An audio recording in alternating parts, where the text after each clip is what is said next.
Dios es bueno, es amor, es misericordia, es fidelidad. Y no es que haya sido fiel, sigue siendo fiel. Cantamos mucho, Dios ha sido fiel, pero Dios sigue siendo fiel. Bien, pues, ante todo, agradecer. Para nosotros es un gozo, como ha dicho Marisa, estar aquí hoy en la congregación que pastorea mi hijo, mi primogénito. Es un orgullo, como digo, y un gozo poder compartir con vosotros hoy el mensaje que Dios ha puesto. Durante esta semana yo le preguntaba al Señor sobre el tema que debía tratar hoy aquí. Y me dijo, crea en mí un corazón nuevo. Ese es el título. Yo suelo ponerle títulos a todos los mensajes. Y este es un clamor que sale de lo más profundo del alma de David. Es como un grito desesperado de arrepentimiento después de su grave pecado, porque él pecó gravemente. Crea en mí, dijo, oh Dios, un corazón limpio. Reconocía que estaba sucio. Eso es lo importante, la humildad, el reconocimiento de nuestra dependencia de Dios, lo primero, y de nuestro pecado. A veces nos cuesta confesar nuestro pecado. A veces intentamos justificar el pecado, pero el pecado no tiene justificación ninguna. El pecado es lo que Dios dice que es pecado, no lo que yo creo que es pecado. El pecado ensucia el alma. La palabra de Dios nos enseña que el pecado no es algo superficial ni inofensivo. El pecado mancha el alma, corta la comunicación con Dios y nos endurece el corazón. Menudas consecuencias tiene el pecado, ¿verdad? El profeta Isaías dice, si vuestros pecados fueran como la grana, vendrán a ser como blanca lana. Isaías 1:18. Esto implica que antes estábamos manchados. ¿Qué es lo que nos mancha? El pecado. Yo sé que no es muy bonito predicar sobre el pecado, pero la Biblia habla mucho del pecado. Habla también del infierno, aunque muchos evitan predicar sobre el pecado y sobre el infierno. Pero Dios quiere que prediquemos sobre el pecado y sobre el infierno, porque no quiere que nos condenemos. Él quiere que todos seamos salvos. Pero nosotros decidimos. Nos da el libre albedrío de decidir pecar, no pecar, consentir el pecado, aceptarlo, negociar con él. Pero Dios no negocia con el pecado. No puede. Un Dios 3 veces santo, un Dios fiel, no puede convivir con el pecado.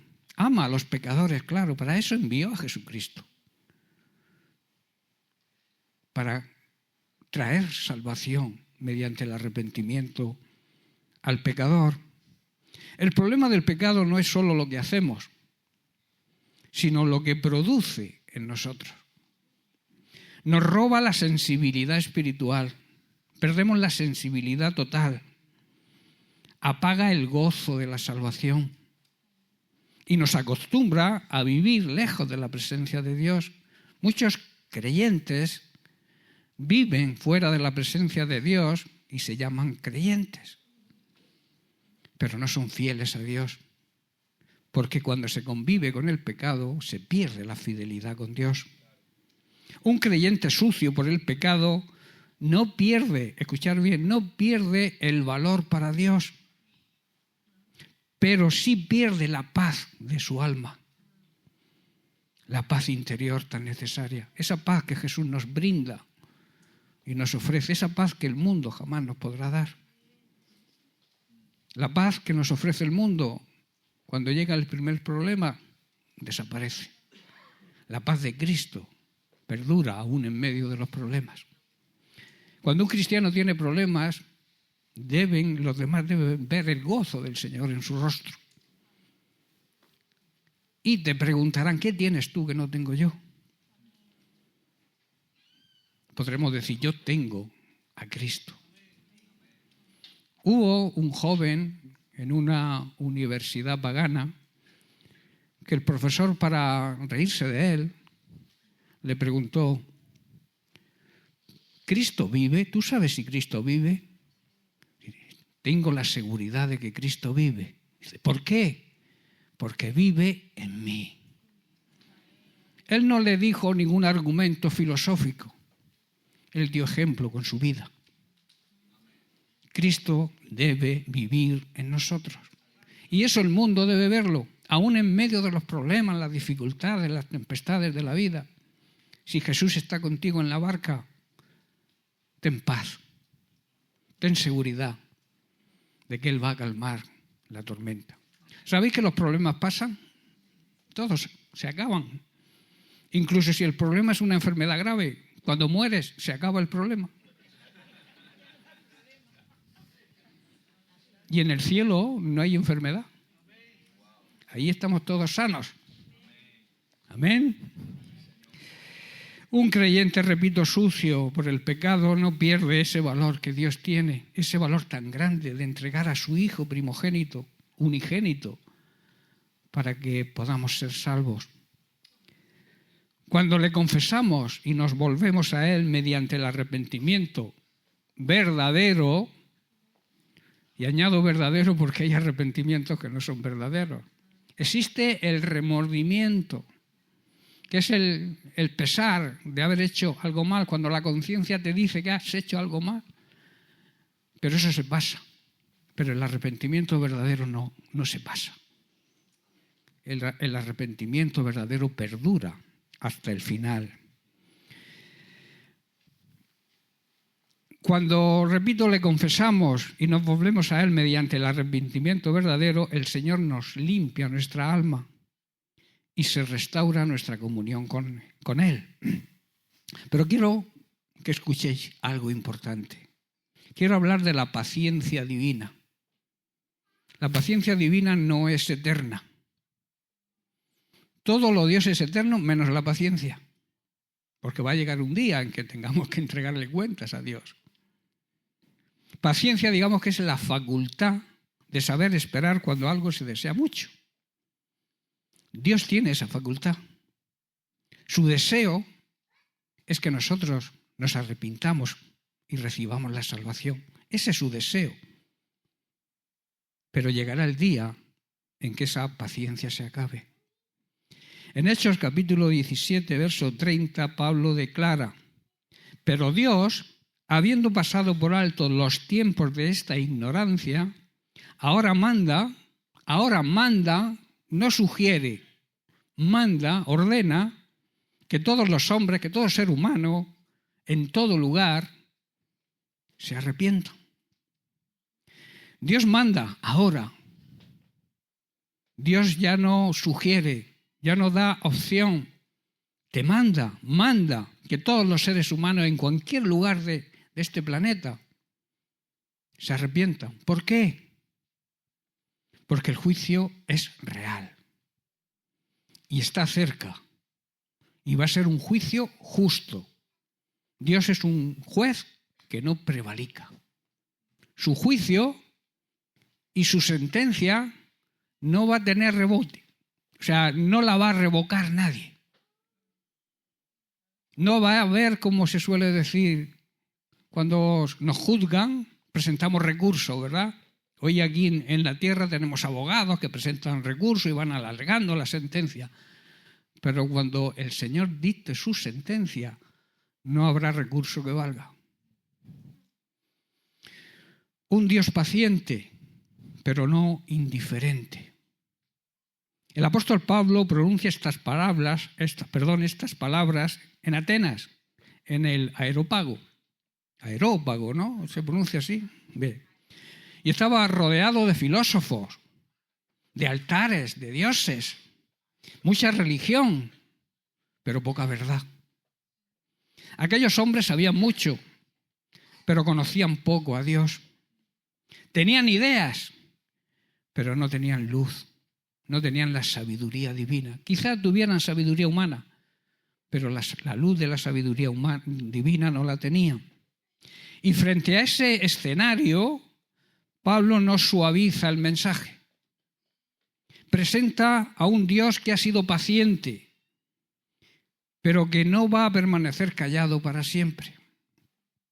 Dios dice, habiendo pasado por alto los tiempos de esta ignorancia, esto no significa que Dios apruebe la ignorancia, sino que la tolera porque es benigno, clemente y generoso.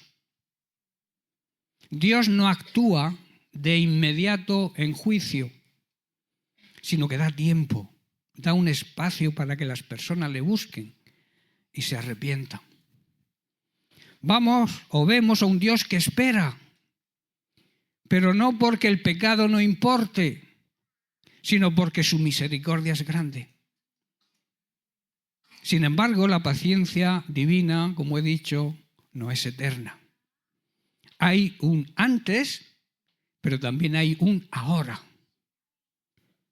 El ahora de Dios es tiempo decisivo. Ahora manda a todos los hombres, a toda la humanidad. Ahora. Es una ahora. Y estamos viviendo en ese ahora. Este ahora es clave. Con la venida de Cristo, con su muerte, con su resurrección, la ignorancia ya no es excusa. La luz ha sido encendida, la luz vino a este mundo. El Evangelio ha sido y está siendo anunciado continuamente.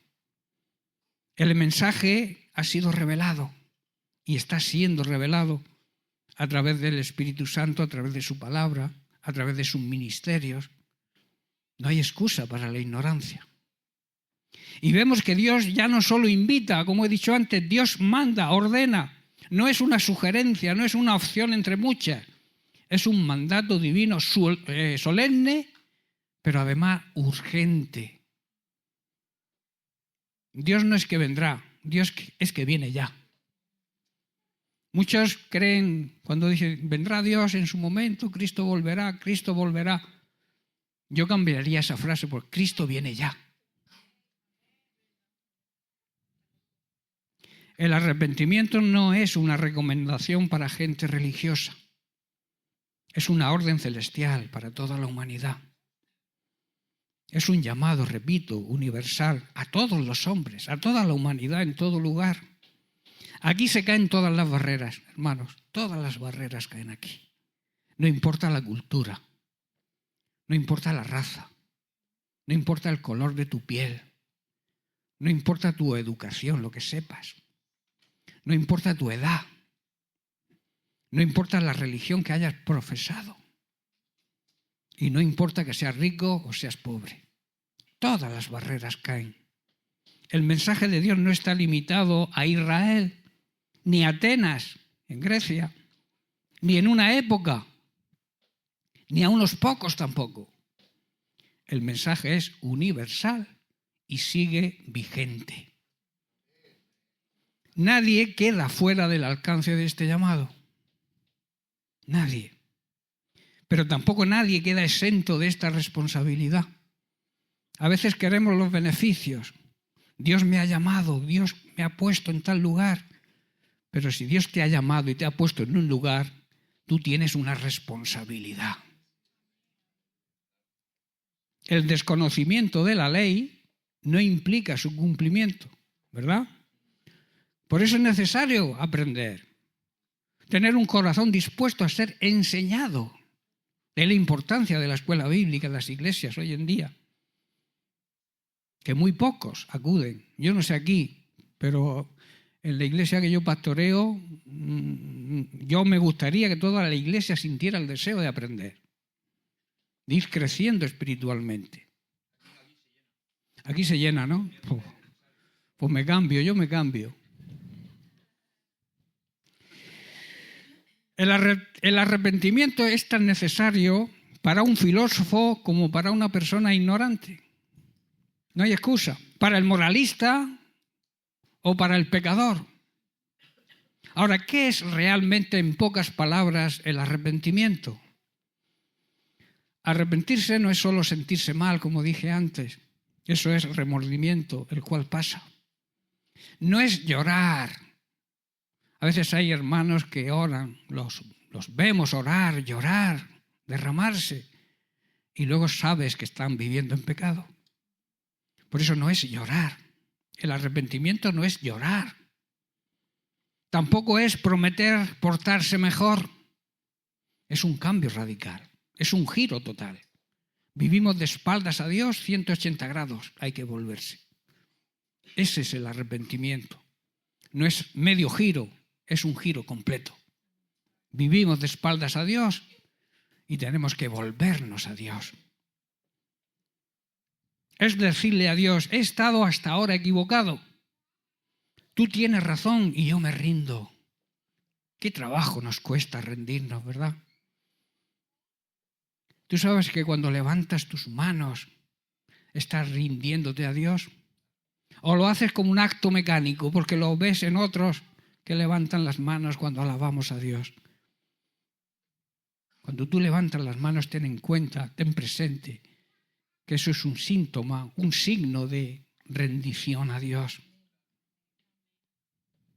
Alguien dijo, el arrepentimiento no es un maquillaje espiritual, es una cirugía profunda del alma.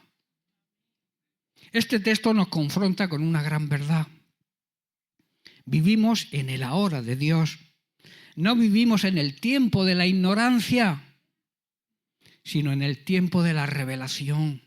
Y no hablo de nuevas revelaciones, hablo de lo que está escrito y que el Espíritu Santo nos revela.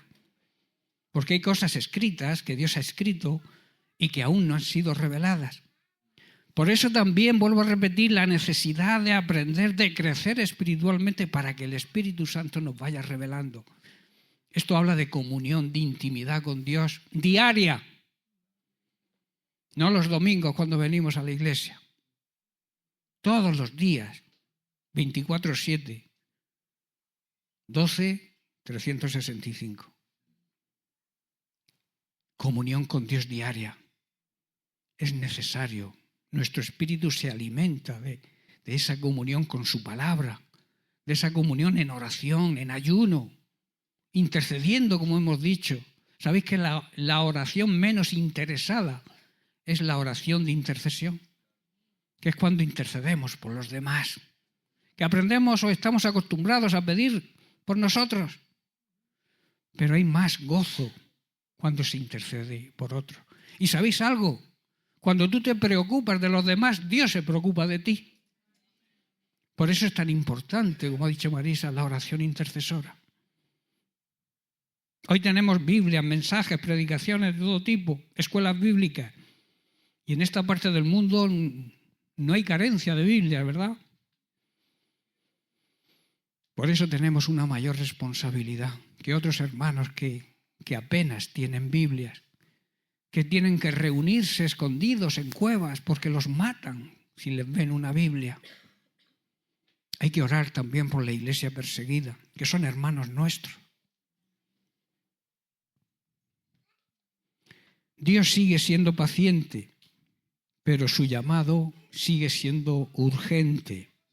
Hoy es día de arrepentimiento, hoy. Hoy es el día de volverse a Dios. Hoy es el día de ajustar cuentas con Él. No aplacemos lo que Dios nos manda hacer hoy, que a veces hacemos eso. Dios nos manda cosas que hacer, las vamos aplazando. Si Dios te las manda, hazlo. Pero no cuando tú decidas, cuando Él te lo diga. Hoy es el día, repito, de ajustar cuentas con Él. Porque la hora de Dios no siempre será hoy. Mañana podría ser tarde. ¿Quién garantiza que mañana estará vivo? No somos como los yogures, con fecha de caducidad. No tenemos fecha, ¿verdad? Estas palabras de Pablo no son un versículo, digamos, doctrinal. Es una alarma espiritual. Nos recuerdan que Dios es paciente, pero su paciencia, como he titulado, no es eterna. Dios es justo, pero acabará haciendo justicia. Dios habla, pero espera que le escuchemos. Oírle en la Biblia significa obedecer. Escuchar a Dios no es oírlo solamente, es poner en práctica lo que te dice. O sea, obedecer. Y Dios llama y espera nuestra respuesta. En Mateo capítulo 1, versículos 14 al 15, dice: después que Juan el Bautista, fue encarcelado, Jesús vino a Galilea predicando el evangelio del reino de Dios, diciendo: el tiempo se ha cumplido y el reino de Dios se ha acercado. Y aquí está la clave: arrepentíos y creed en el evangelio. Dos cosas importantes. Primero, arrepentirse y después creer. No vale arrepentirse sin creer. Tampoco vale creer sin arrepentirse. Van unidas. No se pueden separar. Su llamado sigue resonando hoy con autoridad y gracia. Arrepentíos, el tiempo se ha cumplido. ¿Sabéis que estas son las primeras palabras que dijo Jesús en el comienzo de su ministerio aquí en la tierra, verdad? No son palabras de adorno, sino un llamado urgente. Jesús declara que el tiempo señalado por Dios para su venida había llegado. En el tiempo de Dios, cuando Él lo decide, se cumple todo lo que Él planifica. Ya no hay que esperar señales ni mejores oportunidades. Dios está hablando hoy y ahora. Por eso el llamado es claro y lo repito: arrepentíos y creed. Creed está en imperativo, o sea que es un mandamiento. Cuando te arrepientes tienes que creer. No basta con saber, no basta con oír. Es necesario un cambio de mente, metanoia, cambio de manera de pensar, que a veces nos ofuscamos en un pensamiento y lo tenemos ahí, no hay manera de cambiarlo. Pero la Biblia dice que sometamos nuestro pensamiento a la voluntad de Cristo, a la autoridad de Cristo. Un cambio de vida. El creyente tiene que cambiar de vida. Si tú has nacido de nuevo, ya no eres el de antes, eres una nueva creación. Eres una nueva criatura, eres una nueva persona, una nueva vida tienes que demostrar. Si tú dices que te has convertido y sigues haciendo lo mismo que antes, es porque realmente no ha habido un cambio radical en tu mente ni en tu vida. Muchos quieren el reino sin arrepentimiento y la fe sin renunciar a nada. Y eso es imposible. Pero Jesús une ambas cosas. El arrepentimiento nos aparta del pecado y la fe nos acerca a nuestro Señor y Salvador. Hoy, como entonces, el tiempo sigue siendo ahora.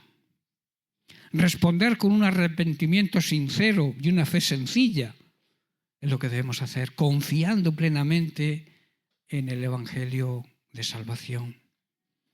Por eso no juguemos con el pecado. Cuidemos nuestra alma. Vivamos cada día examinándonos delante de Dios, que a veces lo que tendemos es a examinar a los demás. Somos muy severos con los demás, pero con nosotros muy débiles. Nos justificamos, pero no justificamos a los demás. Por eso, repito, debe haber un arrepentimiento sincero y una fe sencilla, con un corazón limpio que pueda disfrutar plenamente de la gracia de Dios. Y vamos a volver al Salmo 51, donde el versículo 10 al 12, donde David declara: crea en mí, oh Dios, un corazón limpio y renueva un espíritu recto dentro de mí. No me eches de delante de ti y no quites de mí tu Santo Espíritu. Y algunos preguntarán, si el Espíritu Santo vino en Pentecostés, el Espíritu Santo no estaba aún en la tierra, ¿cómo dice David? que no apartara de él el Espíritu. Es porque entonces el Espíritu, Dios lo enviaba a ciertas personas, a reyes o personas con algún ministerio especial, pero se retiraba. Lo que le ocurrió al rey Saúl. Tenía el Espíritu, pero ante su falta de responder a Dios en obediencia, el Espíritu Santo lo dejó. Hoy en día no ocurre eso. El Espíritu Santo mora dentro de cada creyente como persona individual, pero también como iglesia. La iglesia es el templo donde mora el Espíritu Santo, no de visita, no se va y viene, sino que permanece. Esa es la diferencia.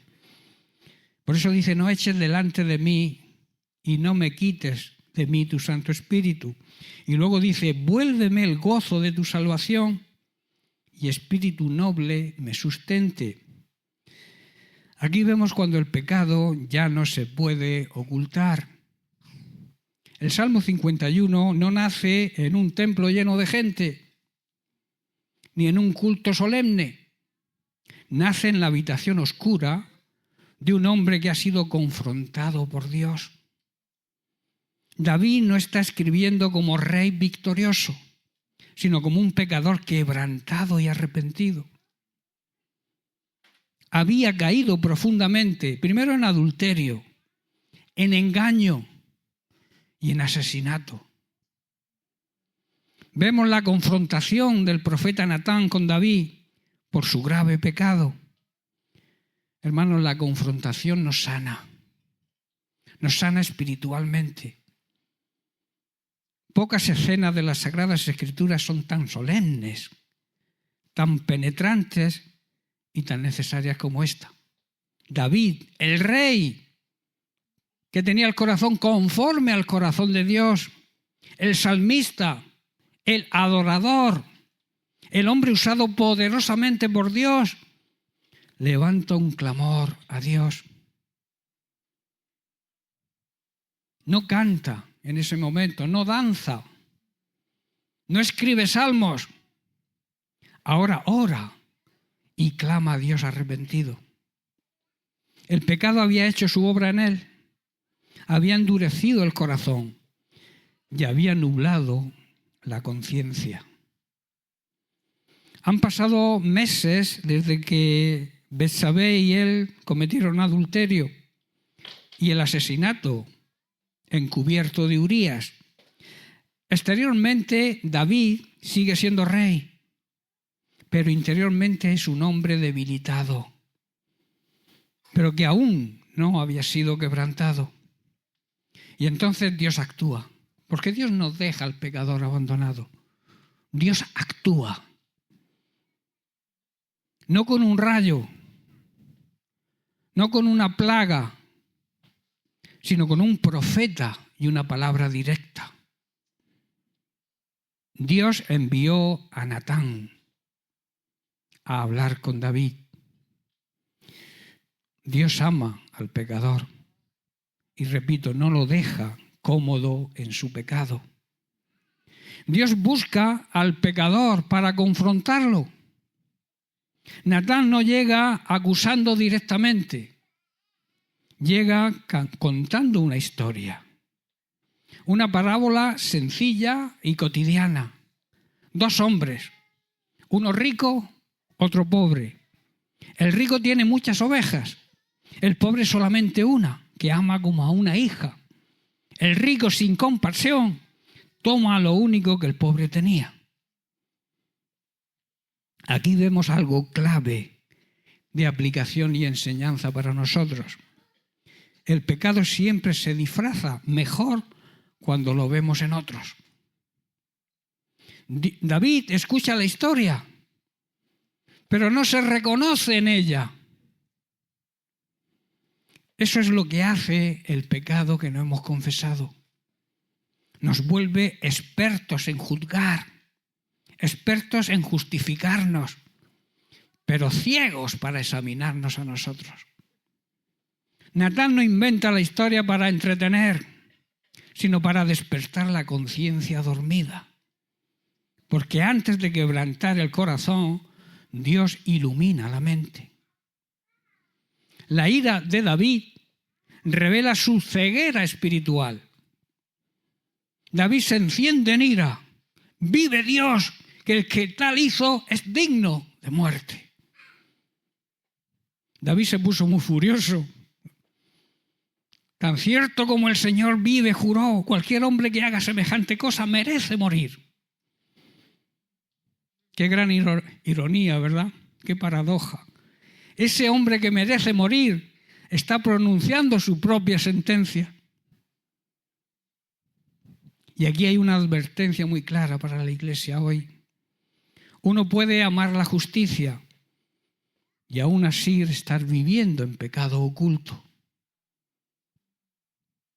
Tú eres ese hombre, una palabra que atraviesa el alma. Entonces dijo Natán a David, tú eres aquel hombre. No se andó con rodeos, se jugaba la cabeza, estaba ante el rey, pero él hizo lo que Dios le mandó. El rey podía haber reaccionado con cortarle la cabeza a este hombre, que se ha atrevido a acusarme. No hay más historia, tú eres esa persona, tú eres ese hombre. No hay más rodeos. La espada de la palabra de Dios cae directamente sobre el corazón de David. Natán no dice, has cometido un error, David. Lleva cuidado. Te has equivocado. Tomaste una mala decisión. Dice sin rodeos, tú eres ese hombre. Y ese hombre, como tú bien has dicho, merece la muerte. Así ocurre con nosotros. Llamamos al pecado error, equivocación, una mala decisión. Perdona mis errores, cuando tenemos que decir, perdona mis pecados. Al pecado hay que llamarlo por su nombre. No hay que minimizar el pecado ni las consecuencias. Pero el pecado es lo que Dios dice que es pecado. Cuando el profeta Natán le dice, tú eres ese hombre, David no se defiende, se derrumba. Este salmo nos enseña algo fundamental. Dios no busca corazones perfectos, sino corazones sinceros y arrepentidos. Fuera el orgullo, fuera la prepotencia, fuera yo soy. Crea en mí. Esto es lo que el hombre, el ser humano, no puede hacer por sí mismo. Tú podrás hacer algo, pero no podrás crear un corazón limpio. David no dice, repara mi corazón. No dice, mejora mi conducta. Tampoco dice, dame otra oportunidad. Dice, crea en mí. La palabra hebrea usada aquí es bará, que es la misma que se usa en Génesis 1:1, donde dice, en el principio creó Dios. Esa palabra creer es la misma que emplea David. David entiende algo muy profundo. El pecado no se soluciona con ajustes externos, sino con una obra creadora. Crea en mí algo nuevo. Crear no es transformar, no es reparar, es hacer algo nuevo. El edificio está viejo, está roto, está feo. Se derrumba por completo, se quitan los escombros y se levanta un edificio nuevo. Por eso no es reconstruir, es construir algo nuevo. Hay pecados que no se corrigen con mucha fuerza de voluntad que tengamos. Hay manchas que no se quitan con liturgias religiosas. Hay corazones que solo Dios puede volver a crear. Esto nos confronta, hermanos. No necesitamos solamente el perdón. Necesitamos ser transformados. No podemos arrepentirnos hoy y volver mañana al pecado. No, eso es hipocresía religiosa. David no empieza hablando de sus actos, sino de su interior, porque Dios siempre empieza donde nosotros solemos terminar, en el corazón. Un corazón limpio no es solamente un corazón inocente, sino un corazón sin doblez, un corazón sin hipocresía, un corazón sin justificaciones. Jesús lo diría siglos después: bienaventurados los de limpio corazón, porque ellos verán a Dios. ¿Qué significa ver a Dios? ¿Alguien me lo sabe decir? Ver a Dios es verlo actuando en nuestra vida, caminando junto a nosotros, solucionando nuestros problemas cuando somos humildes y los ponemos en sus manos. Eso significa ser bienaventurado. El corazón sucio pierde la visión espiritual. El corazón contaminado sigue cantando a lo mejor en las congregaciones y en los cultos de alabanza, pero ya no ve a Dios con claridad. Sale de ese culto y vuelve a su hábitat. Por eso David dice: renueva un espíritu recto dentro de mí. Lo que se había torcido por dentro le pide a Dios que lo enderece. David no solo cayó en pecado, algo se torció en su interior. Un espíritu recto es un espíritu firme, alineado siempre con la palabra de Dios, estable delante de Dios. El pecado no solamente nos hace caer, sino que nos vuelve inestables. Perdemos la estabilidad. Hoy nos arrepentimos, mañana estamos indiferentes. Hoy estamos sensibles a la voz de Dios, mañana estamos fríos. No sé si es una realidad lo que estoy diciendo. David clama por renovación desde el interior, que es donde debe empezar la renovación, no por una emoción pasajera. Renovar es volver a enderezar lo que se desvió o lo que se torció. Y luego sigue diciendo: no me eches de delante de ti. Este es el mayor temor del alma restaurada. No me quites el trono. Él no dijo eso, ¿verdad? Ni me quites el reino. No me quites la reputación que tengo. David dice: no me eches de delante de ti. Tremendo, ¿verdad? El verdadero arrepentimiento teme más perder la comunión que perder los privilegios que podamos tener. Había visto a un hombre ungido, pero abandonado por la presencia de Dios. ¿Quién era ese hombre? Saúl. David había visto lo que le pasó a Saúl. O sea, ya tenía conocimiento de lo que ocurría cuando no somos fieles a Dios y cuando caemos en pecado o vivimos en pecado, porque el problema no es caer en pecado. Tú puedes pecar, puedes tropezar, puedes fallar al blanco en un momento determinado, pero te arrepientes, clamas a Dios y tenemos a Jesús como abogado. Pero lo que no consiente Dios es una vida continua de pecado. Vivir pecando, sabiendo que vives en pecado. Había visto a un hombre ungido, repito, pero abandonado por la presencia de Dios. Un corazón restaurado entiende que sin la presencia de Dios todo lo demás está vacío. Y luego dice: vuélveme el gozo de tu salvación. Perdón no es lo mismo que gozo. David no dice: devuélveme la salvación, ¿verdad? Sino el gozo de tu salvación. Hay creyentes perdonados, pero siguen apagados. Salvos, pero tristes. No hay gozo. Restaurados, en posición, o sea, en teoría, restaurados, pero no en experiencia, en la práctica.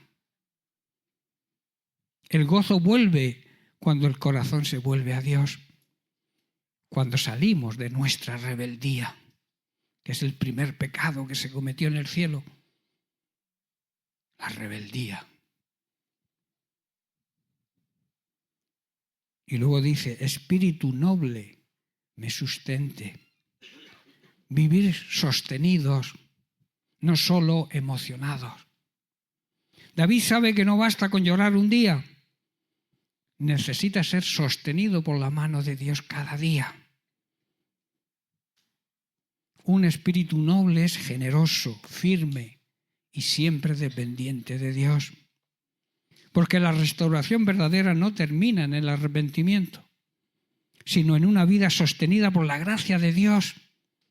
Esto conlleva constancia y perseverancia. El clamor que Dios nunca desprecia. Este clamor debe seguir vigente hoy. Que podamos decir con toda firmeza y con toda humildad, como dijo David, crea en mí, oh Dios, un corazón limpio. No es la oración de la persona perfecta, es la oración del que ya no se engaña a sí mismo, que ese es otro de los problemas que tenemos, el autoengaño. Querer justificarnos engañándonos a nosotros mismos. Es la oración del que entiende que solo Dios puede hacer lo que nuestra alma necesita. Pero hay una gran noticia. La promesa sigue siendo cierta y sigue siendo vigente. Al corazón contrito y humillado no despreciarás tú, oh Dios. Porque el verdadero arrepentimiento empieza cuando dejamos de justificar el pecado, acusando a otros quizás, y reconocemos que el pecado nos hace daño. El pecado nos perjudica, nos ata. Somos esclavos del pecado y Cristo vino a quitarnos de esa esclavitud, a liberarnos de la esclavitud del pecado. Éramos siervos del pecado, esclavos del pecado. Pero Cristo cargó con tu pecado y con el mío para que hoy tú y yo seamos libres. Aquí aprendemos algo esencial. El amor verdadero confronta. Lo mismo que un padre debe disciplinar a un hijo que ama. La confrontación es necesaria. El silencio frente al pecado no es misericordia. Es callarnos en vez de aconsejar a la persona que sabemos que está viviendo en pecado, a reconducirla a que deje ese pecado. El callarnos no es amor. No es amor porque debemos confrontarlo. Con espíritu de mansedumbre también. No vayamos con la pistola. ¡Pum, pum! Que a veces hacemos eso. Empezamos con la Biblia y empezamos a dar bibliazos. No es así. La reprensión, el consejo, la edificación mutua tiene que ser con espíritu de amor y de mansedumbre. Otra cosa importante es que el pecado no solo es contra las personas, sino contra Dios mismo en primer lugar. Dios enumera por la boca de Natán todo lo que había hecho por David, todo lo que Dios había hecho por David. Dice, te ungí como rey, te libré de Saúl, te di una casa, un reino, una esposa, y aún más te hubiera añadido. Y luego le pregunta, ¿por qué pues tuviste en poco la palabra de Dios? Aquí está, digamos, el punto central de lo que el pecado hace. El pecado menosprecia a Dios, le quita el valor a Dios. David no solo pecó contra Betsabé, no solo pecó contra Urías, no solo pecó contra el pueblo, pecó contra Dios. Por eso más tarde David, arrepentido, clama, Salmo 51, verso 4, contra ti, contra ti solo he pecado. Todo pecado es en última instancia una ofensa vertical contra Dios y horizontal contra las personas. Símbolo de la cruz. Las consecuencias no siempre se eliminan. Esto es algo importante que debemos saber. Dios perdona a David, pero las consecuencias permanecen. Espada en su casa. Dolor en su familia. Vio morir al hijo que tuvo con Betsabé, que no se le puso nombre.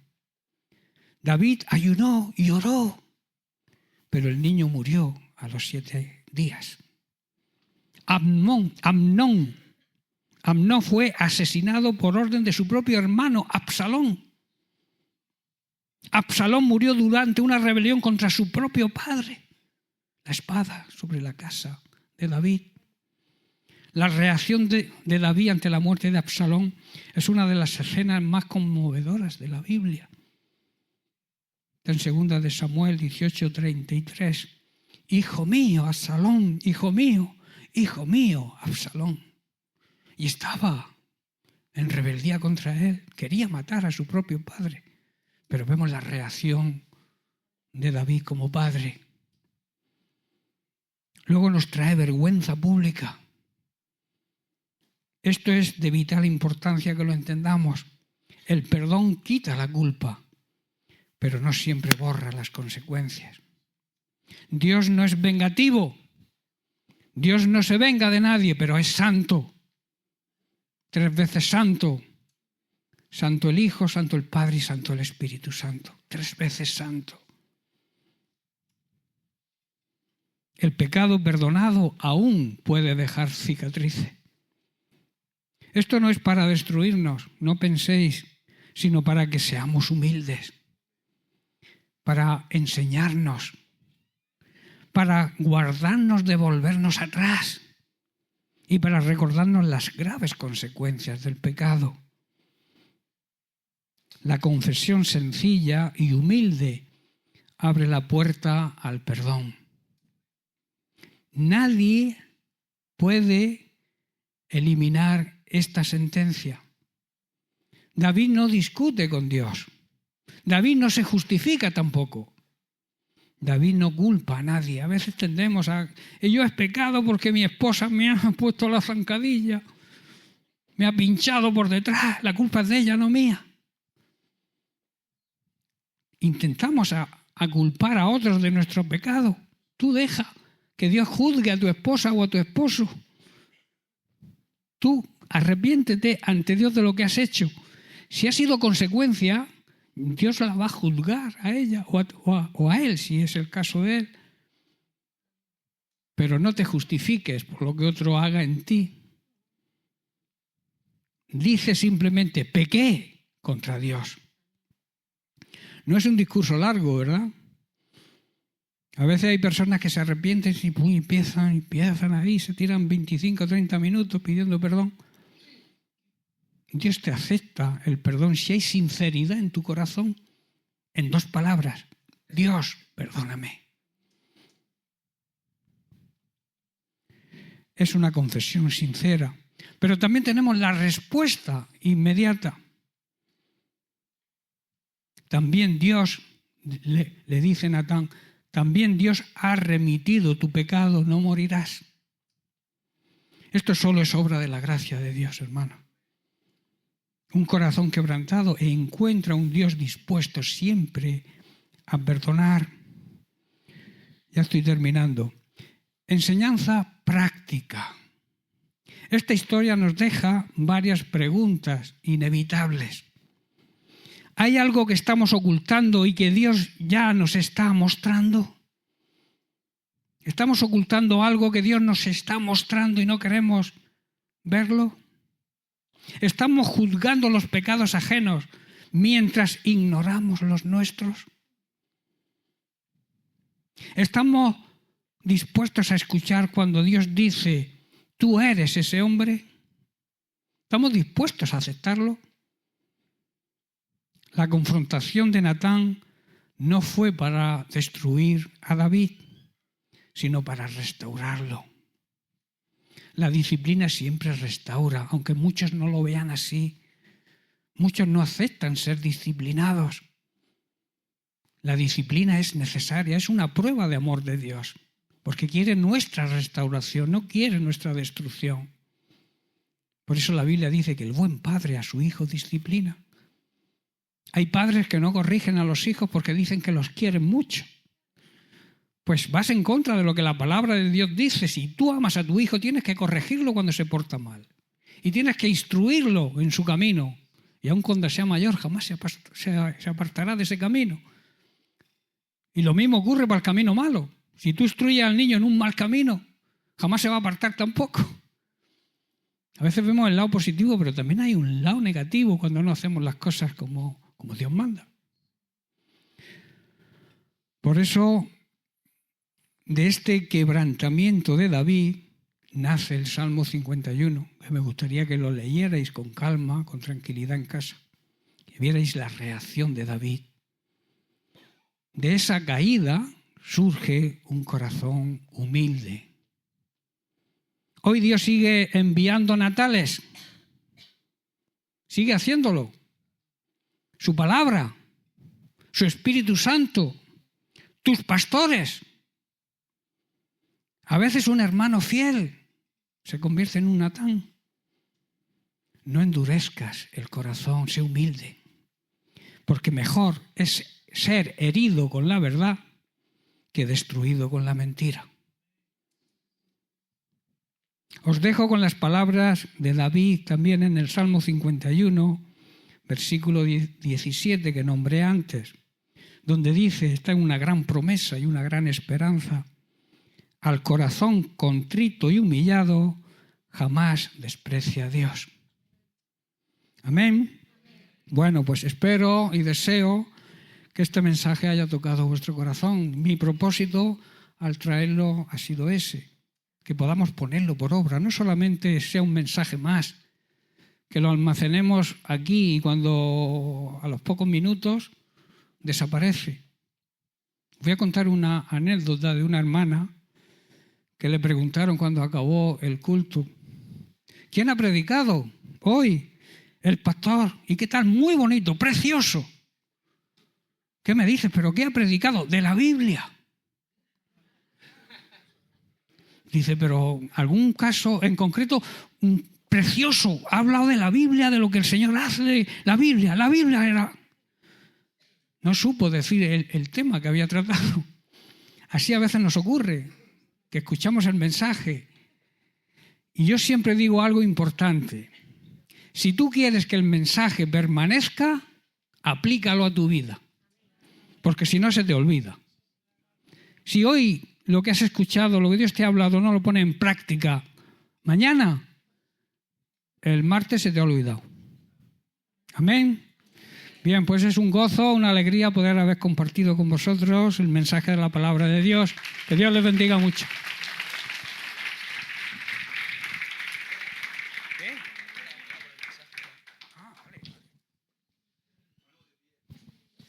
Bien, vamos a orar. Padre, te damos gracias, Señor. Te bendecimos, te glorificamos a ti, Señor. Queremos honrarte, queremos darte la gloria y la honra que tú te mereces. Te damos gracias, Señor, por tu palabra, Señor. Te damos gracias, Señor, para que tu palabra caiga en buena tierra, Señor. Que pueda producir ese fruto para la cual tú la envías, Señor. Que pueda haber, si necesitamos arrepentirnos, que pueda haber arrepentimiento. Que sea un arrepentimiento sincero, Señor. Que podamos poner por obra la palabra tuya, Señor. Ese mensaje, esa palabra viva, eficaz, que puede cambiar la vida de las personas si la aplicamos, Señor. Queremos darte gracias por ella, por este día, Señor, por esta congregación, Señor. Yo te pido por cada miembro, por cada familia, por cada hogar, por cada necesidad que pueda haber en esta congregación. Que tú bendigas el pueblo de Mulas, Señor. De Águilas. Que tú puedas, Señor, a través de tu iglesia, de tus siervos, Señor, que cada persona de este lugar pueda tener la oportunidad de conocerte, Padre. Que tú traigas avivamiento, espíritu de intercesión, de oración, de evangelismo, Señor. que podamos llevar tu palabra, Señor, a las personas que aún no te conocen, Padre. Que tú tengas misericordia, Señor, que tú avives el fuego de tu Espíritu Santo en cada miembro de esta congregación. Que tú los bendigas a mi hijo, a Ruth, Señor, a mis nietos, Señor. Te doy gracias por ellos, te doy gracias por mi familia, Señor, porque para mí es una honra que todos te sirvan a ti, Padre. Te doy gracias por tu amor, por tu misericordia, por tu bondad y sobre todo porque tú, aunque nosotros a veces somos infieles, tú permaneces siendo fiel, Padre. Queremos agradecerte este día, este tiempo, en el poderoso nombre de Cristo Jesús. Amén y amén.